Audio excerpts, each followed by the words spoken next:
George Kilpatrick Inspiration for the Nation, celebrating people we feel good about. Vicki Brackens, of course, is the president of Brackens Financial Solutions Network, LLC, and a registered representative of LPL Financial member SIPC.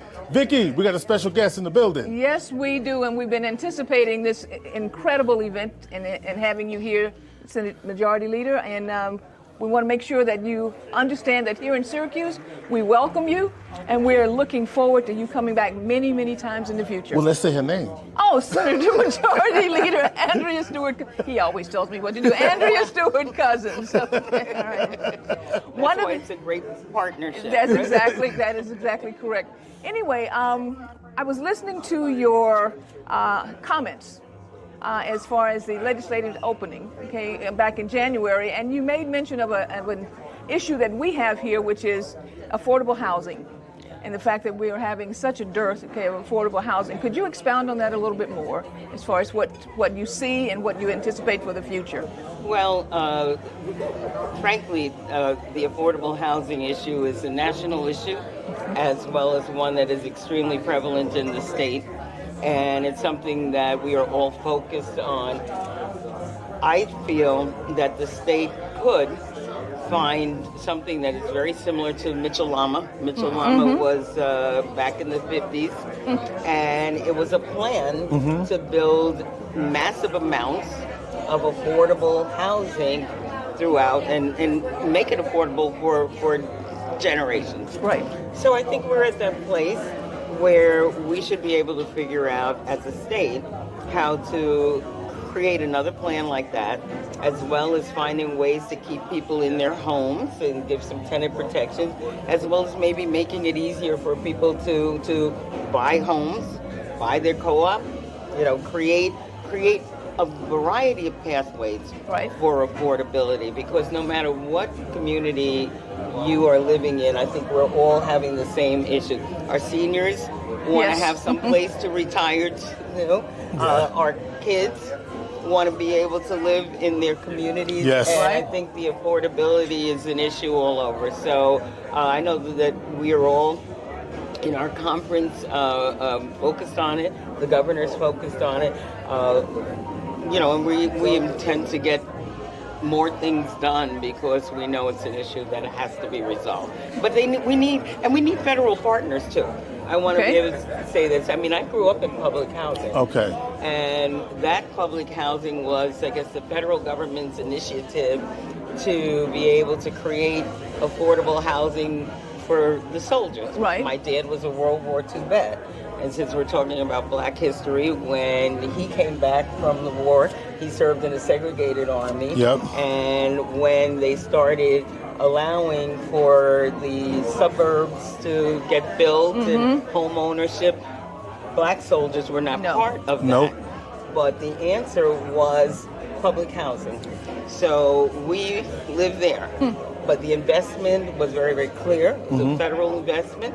And you've seen less and less federal investment for housing stock, and more the states and the local, municipalities have to figure out a way. So I'm looking for more federal investment, frankly, and also I think the state has to come up with a plan that will encourage housing.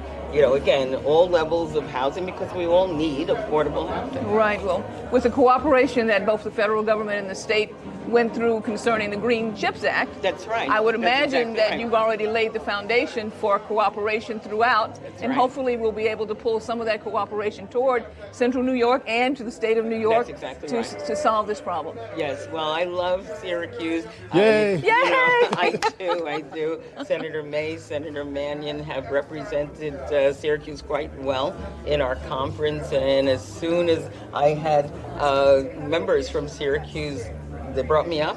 I came up first with Senator May and got an understanding of, again, the was it I-90? I-81. I-81. Yeah. I-81. Yeah. I-81. Right. And just trying to create, again, a more cohesive Syracuse and the schools being built.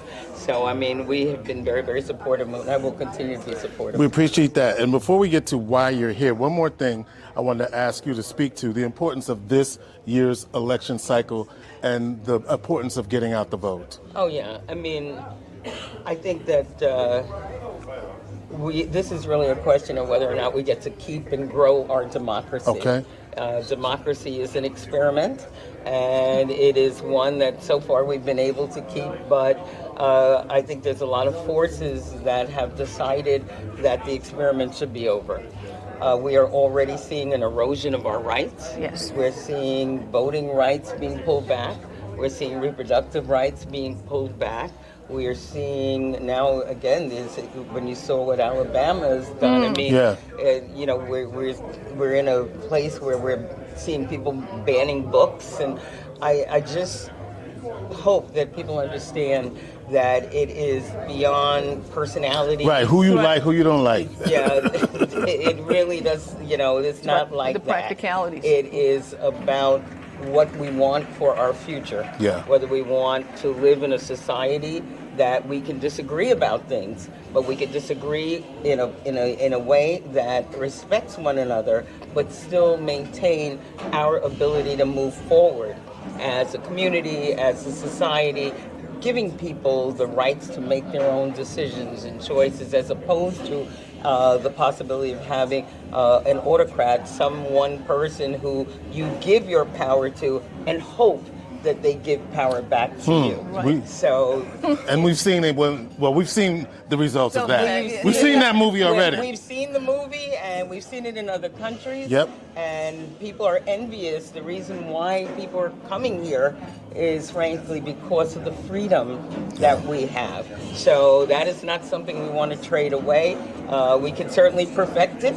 And I think we're working every day to do that. But we certainly do not want to end democracy for autocracy or theocracy. Come on. Democracy is really the way that we move forward. Well, every experiment is an iterative process, and we have sometimes fits and starts, but we're not going to give up. And I know that we can't. Okay, and the Senate, okay, and everyone here in the state of New York is going to make sure that we get out the vote as much as we possibly can. You must vote. I mean, again, especially again, here we are in Black History Month, right. And we know what our forefathers and mothers went through in order to allow for us to be here, for me to be the leader of the Senate.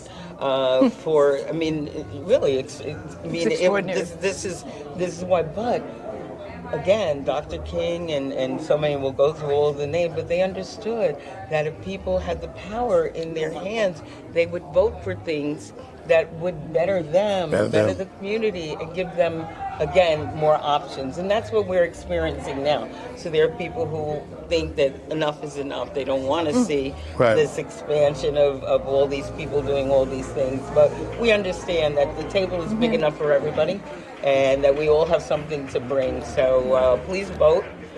Don't let our ancestors' sacrifice go in vain. And again, democracy is at stake. All right, so speaking of your leadership, you are here in Syracuse because you're receiving the Pioneer Public Service Award as part of the Central New York Jazz Cabaret and the Concerned Citizens Action Program. How does that make you feel? It makes me feel great.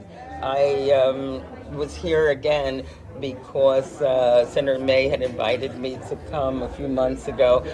We've made a tremendous amount of investments into the arts because we understand how important it is, again, not only to this event, right? This event, but and how important it is for community, especially after COVID. People, we needed reasons to come back together to learn from one another, and arts has always been that. So I got a chance to meet so many of your artists because, again, we've been able to direct, a few $1 million to this region and to this organization, actually, I guess, has been the recipient.